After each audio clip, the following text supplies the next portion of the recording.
صاحب کیا کہیں گے، کیا ناشکری جبلت میں پائی جاتی ہے؟ کیونکہ ہم عام طور پر دیکھتے ہیں کہ فطرت تو مایوس نظر آتی ہے انسان کی، جب بھی ٹریجڈی کی بات ہو اس کے ساتھ وہ زیادہ جڑا ہوا لگتا ہے، خوشی کی طرف جانے کے لیے اپنے آپ کو فورس کرنا پڑتا ہے۔ تو شکر گزاری کے لیے جس طرح سے میں پوچھا تھا کہ گائیڈنس کی ضرورت ہوتی ہے، آپ کو بتانے کی ضرورت ہوتی ہے کہ آپ کے پاس کیا ہے، کیونکہ اکثر آپ کی نظر اسی پر ہوتی ہے جو نہیں ہے۔ ہاں، میرے کبھی دیکھیے اس کو جنرلائز آپ نہیں کر سکتے۔ اللہ تعالیٰ نے جتنی صفات پیدا کی ہیں، جتنے انسانی رویے نفسیات کے پیدا کیے ہیں، وہ کسی میں وہ ہر شخص میں بدرجہ اتم، کسی میں کم، کسی میں زیادہ موجود ہے۔ بڑی بڑی اہم شخصیات، بڑے بڑے عمدہ لوگ جو ہیں، وہ بانو آپا نے ایک جگہ لکھا تھا کہ ہر شخص جو ہے نا وہ ایسی میز کی مانند ہوتا ہے کاظم صاحب جس کا کوئی نہ کوئی کونا چھلا ہوتا ہے۔ تو بس اس جو کونا چھلا ہوتا ہے ہماری شخصیت کا، ہمیں اس پہ توجہ دینے کی ضرورت ہوتی ہے، کیونکہ وہی جو ہے میز کا وہ کونا جو ہے وہ ساری میز کا پرپس بھی کہیں نہ کہیں ڈسٹرب کر رہا ہوتا ہے، اس کی جو افادیت کو بھی کم کر رہا ہوتا ہے اور اس کے حسن کو بھی کم کر رہا ہوتا ہے۔ اس کے لیے میز تو ایک بیجان چیز ہے، ایک مثال ہے، اس کے لیے چیلنج وہی ہوتا ہے کہ اس کونے کے اوپر سب سے زیادہ توجہ دے۔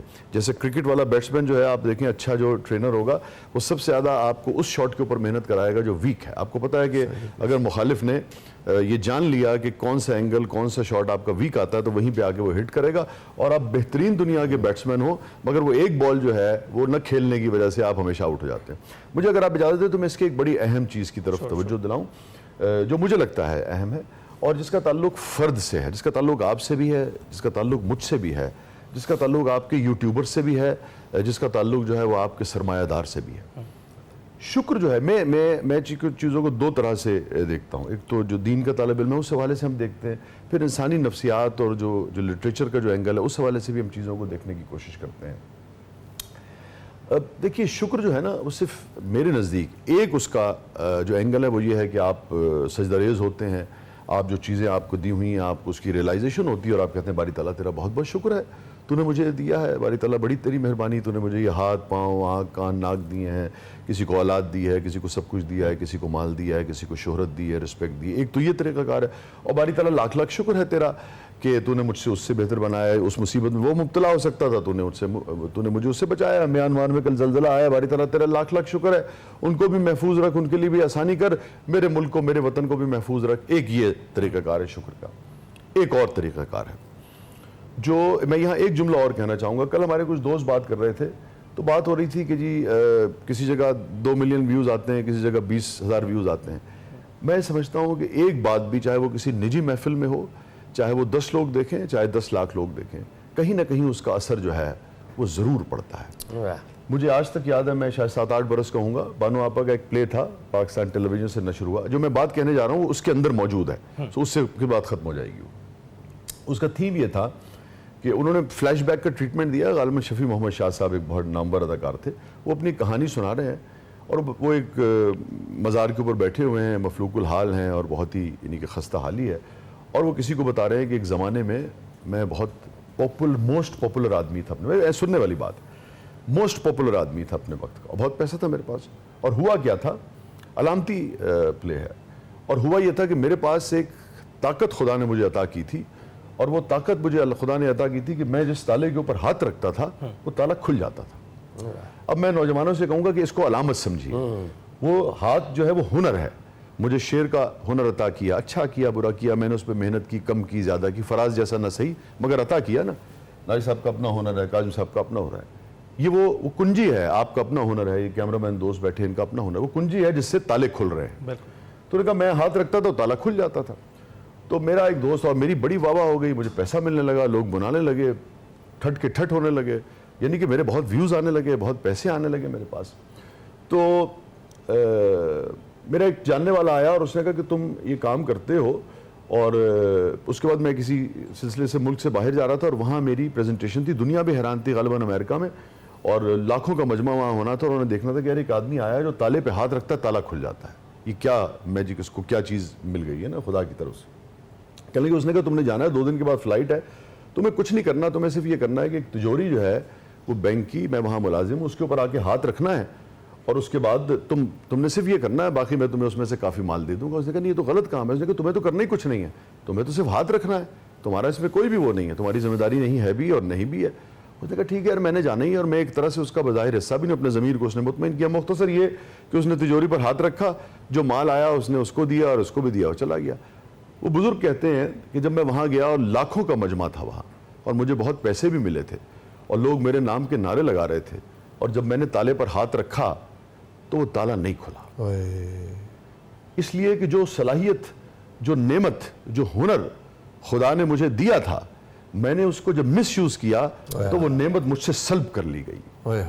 تو شکر گزاری جو ہے وہ نعمت ملنے کے بعد اس کے بعد صراط مستقیم پہ میکسیمم اپنے آپ کو رکھنے کا بھی نام ہے. خوبصورت بات. ناشکری جو ہے وہ یہ ہے کہ آپ کو کوئی نعمت عطا ہوئی ہے اور اس سے آپ خیر کے بجائے شر کا کام لیں, یہ بھی ناشکری ہے. شکر کا ایک طریقہ اس کو خیر کے لیے استعمال یہ شکر کے زمرے میں تو اس طرح سے سمجھا جا سکتا ہے, اسی طرح سے بھی سمجھا جا سکتا ہے کہ سکسیس بار بار نوک نہیں کرتے آپ کے دروازے پہ, تو جب وہ کرے تو آپ کو اس کی تمام تر لوازمات کے ساتھ اس کو اپنے ساتھ لے کر چل رہا ہے, تبھی وہ آپ کے ساتھ رہتی ہے. تو فاضل صاحب آپ کیا کہیں گے, کیونکہ ایک سوال جو میرے ذہن میں بار بار گونج رہا ہے وہ جبلت والا ہی ہے. اچھا, دونوں باتیں اپنی اپنی جگہ پہ. شاہ صاحب نے بڑی خوبصورت ویسے ماشاءاللہ بات کی, اور یقینی طور پہ جو نعمت ملتی ہے اس کا مس یوز, وہی زوال نعمت جو ابھی پروفیسر صاحب بھی بات کر رہے تھے کہ دونوں چیزیں آپس میں انٹر کنیکٹڈ ہی ہیں اصل میں. اچھا, جو آپ بات کر رہے ہیں, سرکار دو عالم صلی اللہ علیہ وآلہ وسلم کی ایک حدیث ہے اس میں, اور وہ اگین ود اے ڈسکلیمر کہ چیزوں کو جنرلائز نہیں کیا جاتا, لیکن اس کے اندر جو مورلز ہیں ان کو ڈرا کیا جاتا ہے. تو آقا علیہ الصلوۃ والسلام نے یہ فرمایا ہے, اور یہ ناشکری کے ساتھ کہیں نہ کہیں جو گریڈ کا پہلو ہے وہ جڑا ہوا ہے اصل میں, کہ اللہ رب العزت, حدیث کا مفہوم ہے, اللہ رب العزت کسی کو ایک گاؤں دے تو وہ کہے گا دوسرا بھی مل جائے, ایک وادی دے دے تو وہ کہے گا دوسرا بھی مل جائے. یعنی وہ جو لیک آف کنٹینٹمنٹ ہے اور وہ جو گریڈ ہے, یعنی میرے پاس ایک وادی موجود ہے, یہاں تک کہ سونے کی, ہاں بے شک ایک پوری وادی گولڈ کی موجود ہے, مگر میں اس پر سینس آف گریٹیٹیوڈ ہے ہی نہیں میرا, اور میری نظر جو ہے وہ دوسرے کے اوپر لگی ہوئی ہے. دیکھیں نا, یہ انسان کی نفسیات کا ایک پہلو بہرحال کہیں نہ کہیں ہے, اس کو ویسٹ میں بھی ایکنالج کیا جاتا ہے کہیں نہ کہیں, کہ نہیں یہ جو میرے اندر اپنے اظہار کی یا جمع کرنے کی جو تمنا ہے, یا جو غلبے کی آرزو ہے, کہ پیچھے موٹیو ایک ہی ہے, غلبہ, زیادہ جمع کرنا, تسلط, وہ نیشنل سطح کے اوپر اسرائیل بن جاتی ہے, ایک سہونی ریاست بن جاتی ہے, پیچھے موٹیو وہی ہے, گریڈ اور لیک آف گریٹیٹیوڈ, کہ جو میرے پاس تھا میں اس کے اوپر شاکر نہیں تھا. اچھا, ایک چیز میں اور اس میں ایڈ کرنا چاہتا ہوں, اس میں رب العزت کے ساتھ والا اینگل بھی ہے, اور انسانوں کا اپنا رب کی تقدیر پر ایک انحصار وہ بھی اس پہ ہے. امام علی مقام امام حسین کا ایک ڈائیلاگ ہے جو ہمارے صوفیاء اس کو خاصا پریزنٹ کرتے ہیں, آپ کی امام زین العابدین سے کانورزیشن اور اپنے بڑے بیٹے علی الاکبر سے کانورزیشن. ایک کانورزیشن تو یہ ہے کہ کل موت یقینی ہے, ہماری موت ہو جائے گی, شہادت ہو جائے گی. تو بچہ آگے سے جواب میں کہہ رہا ہے کہ حضرت ہم حق پہ نہیں ہیں. تو فرمایا اگر ہم حق پہ نہیں ہیں تو حق پہ کون ہے؟ تو کہا پھر ابا جان, موت میرے لیے شہد سے زیادہ شیریں ہے. کہنے کی بات یہ ہے کہ جب آپ کو یہ پتا ہو کہ آپ چاہے ٹرائل سے گزر رہے ہیں, چاہے امتحان سے گزر رہے ہیں, مگر آپ صداقت کے ساتھ ہیں, آپ حق کے ساتھ ہیں, تو پھر موت بھی, شہادت بھی شہد سے زیادہ شیریں ہو جاتی ہے, اور وہ بھی ایک مارک آف گریٹیٹیوڈ ہی ہوتا ہے. شاہ جی آپ کی بات کاٹی جا رہی ہے. شاہ صاحب کا ایک شعر میں نے آج ہی دن میں نہ دیکھے, موت کے سکھ میں مجھے وہ دیکھنے چلا آیا. میں شعر مجھ سے غلط ہو جاتا ہے, یا شاعر پاس بیٹھے ہیں تو کہیں تھپڑی نہ لگ جائے. موت کے سکھ میں مجھے دیکھنے چلا آیا, یہ اب نظر بدل, موت کے سکھ میں مجھے دیکھنے چلا آیا, زندگی زندہ رہنے کی مصیبت میں کہاں تھے, رہنے کی مصیبت میں کہاں تھا, ہاں زندہ رہنے کی مصیبت تھی کہاں تھا اس وقت, ہاں کہاں تھا اس وقت. یعنی موت ان کو سکھ نظر آ رہی ہے اور زندہ رہنا مصیبت. یہ انسان کے انداز نظر بدلے تو نظارے بدل جاتے ہیں. یہ ہے جو شاہ جی بیان جی بالکل. اور ایک اس میں ایک اور بڑی امام زین العابدین کے ساتھ ڈائیلاگ ہے. فرمایا کہ بیٹا ہمارے جانے کے بعد بہت مصائب آئیں گے, بہت زیادہ مصائب کا تمہیں سامنا کرنا پڑے گا. اور اسی پہ کچھ لوگ فاضل صاحب مصائب پر ہی بہت شکر گزاری کرتے ہیں اور سمجھتے ہیں اس چیز کو کہ شاید یہ مصائب اسی وجہ سے آپ پہ آ رہے ہیں کہ شاید آپ کے درجات بلند ہونے والے ہیں. یہ تو حدیث سے یہ بھی ایک وہ جو امام جعفر صادق علیہ السلام کے پاس کوئی آیا تھا نا, تو انہوں نے پوچھا کیا حال ہے تمہارے, تو اس نے کہا جی ہم تو مل جائے تو شکر ادا کرتے ہیں, نہ ملے تو صبر کرتے ہیں. انہوں نے کہا یہ کام تو ہمارے کتے کرتے ہیں, مل جائے تو شکر کرتے ہیں, نہ ملے تو صبر کرتے ہیں. ہم تو وہ ہیں مل جائے تو بانٹ دیتے ہیں, نہ ملے تو شکر کرتے ہیں. درجات کی بلندی کے لیے لوگ بھی کئی بار شکر گزاری کرتے میں اس کی وجہ بھی بتا دوں. یہ اس کی وجہ یہ ہے کہ جو نہ ملنا ہے نا, ہوا یہ ہے کہ ہم نے چونکہ دنیا اس مٹیریل ورلڈ کو سب کچھ سمجھ لیا ہے. نہ ملنا جو کچھ آپ کو ملا ہے وہ بوجھ ہے, وہ نعمت ہے یقیناً. اس دنیا میں آپ اس کا استعمال کر رہے ہیں. یہ میں جو بھی اللہ نے دیا ہے. اچھا, ہم چونکہ بہت ہی ایوریج قسم کے لوگ ہیں, میں اگر اپنی بات کروں تو مجھ میں یہ ہمت نہیں ہو پاتی جاننے سمجھنے کے باوجود بھی کہ بوجھ ہے کہ میں اس بوجھ کو اتار پھینکوں. جو فقیر ہوتا ہے, جو اصل جو فقیر ہوتا ہے وہ اتار پھینکتا ہے. وہ دنیا آتی ہے, وہ اسے کہتا ہے کہ نہیں پیچھے ہٹ جا. ہمارا مسئلہ یہ ہے کہ ہم چونکہ سمجھنے کے باوجود بھی اتنا اختیار نہیں کر پاتے ہیں کہ اس سے گریز کر پائیں. ادروائز ہر چیز جو بوجھ ہے, جتنا کم ملتا ہے تو ان کو پتا ہوتا ہے کہ شکر اس لیے کرتے ہیں کہ جتنا کم ملا ہے اتنا ہی کم حساب بھی بوجھ کم ہے, کیونکہ اتنا بوجھ کم ہے. ہر شے کا آپ کو حساب دینا ہوگا, زبان سے لے کے, شہرت سے لے کے, مال سے لے کے, اولاد سے لے کے, جو کچھ ملا ہے جتنا ملا ہے اتنا حساب ہے, جتنا کم ملا ہے اتنا کم حساب ہے. حضرت عمر رضی اللہ تعالیٰ عنہ جب بہت فتوحات ہونے لگیں, نعمتیں زیادہ آنے لگیں تو روتے تھے کہ یا اللہ کہیں ہمارا آخرت کا ایسا تو نہیں اس سے کم ہو رہا جو دنیا میں اتنا زیادہ مل رہا ہے. پھر لوگوں سے کہتے لوگوں دعائیں کرو اللہ اس دنیا کے بدلے میں ہماری آخرت نہ تھوڑی کر دے. بعض اوقات انسان کو جو دنیا میں مل رہا ہوتا ہے اس کی آخرت کی قیمت پر ملتا ہے, اور آخرت میں انعام چاہیے. دنیا کا تو وقت گزر جائے گا, یہ بڑا محدود ہے.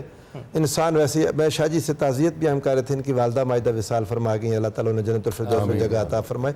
کوئی کتنا رہے گا جی اس دنیا میں, کتنا رہے گا, آخر چلے جانا ہے, آخر چلے جانا ہے. تو یہ دنیا کی عارضی خوشیوں کے پیچھے آپ قیامت کی دائمی خوشیاں قربان کر دیں, یہ تو نہیں ہو سکتا. تو یہ اللہ کے, اچھا میں ایک فارسی کا شاعر, پھر شاہ جی وہی میرا نوحہ وہی ہے, شعر نہیں یاد ہوتے. عربی کے ایک شاعر نے کہا کہ جب کوئی انسان کسی کو پر انعام کرتا ہے تو اس کی 4 چیزیں لے لیتا ہے. ایک اس کا دل, ایک اس کا دماغ, ایک اس کے یعنی جسم کے سارے اعضاء, اور ایک اس کی زبان. یعنی وہ انسان اس سے محبت کرنے لگ جاتا ہے, اسی کو سوچتا ہے, اسی کی تعریف کرتا ہے, اسی کی خدمت میں لگ جاتا ہے. ہم نے اللہ سے سب کچھ لیا, کوئی ایک چیز بھی اسے نہیں دی. کوئی انسان نعمت کرے نا تو لوگ اس کے غلام, اس کی خاطر جائز ناجائز کرتے ہیں, سب کچھ کرتے ہیں, اس کی تعریفوں میں رطب اللسان رہتے ہیں. ہم نے اللہ سے اتنا کچھ لیا, ان 4 میں سے ایک چیز اسے نہیں دی, ہم ناشکری ہیں اللہ کے. دوسرے ایک چیز اور بھی ہے قاضی صاحب, آپ بسم اللہ سر, وہ دیکھیں اس میں اتنے اس کے پہلو ہیں. پھر جب نائب صاحب جیسے, کاظم صاحب جیسے اہل علم بیٹھے ہوں تو آپ سنتے چلے جاتے ہیں اور سر دھنتے چلے جاتے ہیں. مختصر اس کا ذکر آیا ہے میرے خیال میں, الگ سے ہم نے اس کو کھول کے اس طرح سے بیان نہیں ہو پایا. وجہ یہ ہے کہ اس پہلو اتنے زیادہ ہیں. کس قدر ہم دین کے اندر بھی آپ دیکھیے کتنی بات ہوتی ہے نفس مطمئنہ کی, ٹھیک ہے. انگریزی میں اس کے لیے آپ اس کا نفس مطمئنہ وہ نہیں ہے مگر نسبتاً قریب لفظ ہے. کنٹینٹمنٹ کی آپ بات کرتے ہیں, ٹھیک ہے نا. اور کنٹینٹمنٹ کیا ہے, آپ کو اس کو بے چینی سے آپ کو دور رکھتی ہے. اگر آپ کے پاس کھربوں روپیہ بھی ہے, کنٹینٹمنٹ نہیں ہے, نیند نہیں آ رہی ہے, ایک بے چینی ہے, پریشانی ہے, تو کسی کام کا نہیں. شکر جو ہے وہ نفس مطمئنہ کی طرف ایک سفر ہے. کنٹینٹمنٹ جو ہے اس کو جنم دیتا ہے, بالکل اس کو جنم دیتا ہے. اور اس پہ کنٹینٹمنٹ پہ بھی بات کریں گے ہم, لیکن اس وقت ٹائم ہوا ایک بریک کا. لیکن بریک پر جانے سے پہلے ہم گزارش کریں گے محمد ابرار نوشاہی سے کہ وہ نعت رسول مقبول پیش کریں. آپ سا دونوں جہاں میں نظر آیا ہی نہیں, آپ سا دونوں جہاں میں نظر آیا ہی نہیں, کیونکہ اللہ نے کوئی اور بنایا ہی نہیں, آپ سا دونوں جہاں میں نظر آیا ہی نہیں. اور جس نے سرکار کے چہرے کی زیارت کر لی,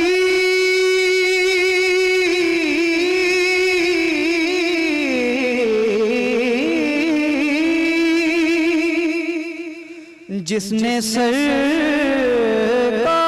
کے چہرے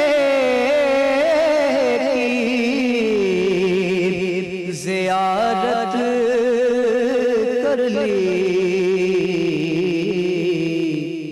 اس کی آنکھوں میں کوئی اور سمایا ہی نہیں،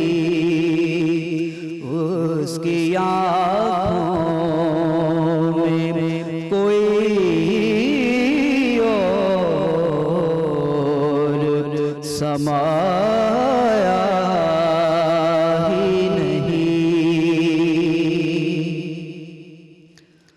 آپ نے جب سے نوازا ہے یا رسول اللہ،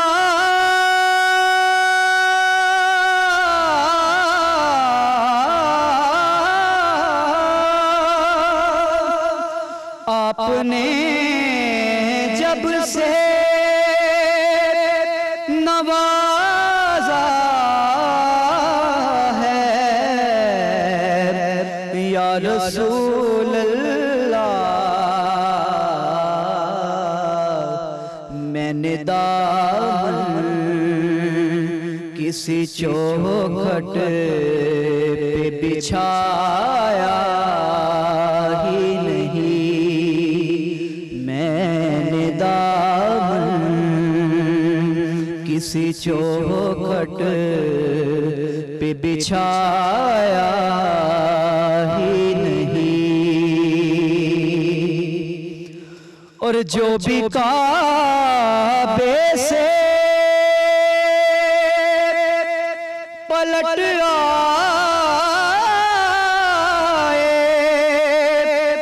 مدینے نہ گئے،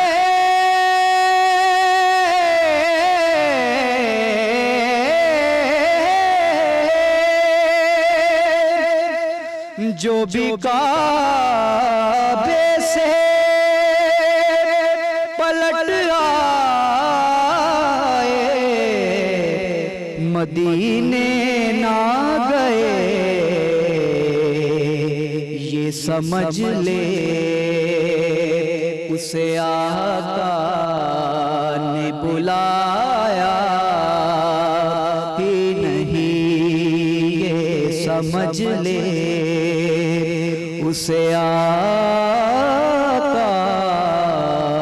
نے بلایا ہی نہیں، کیونکہ اللہ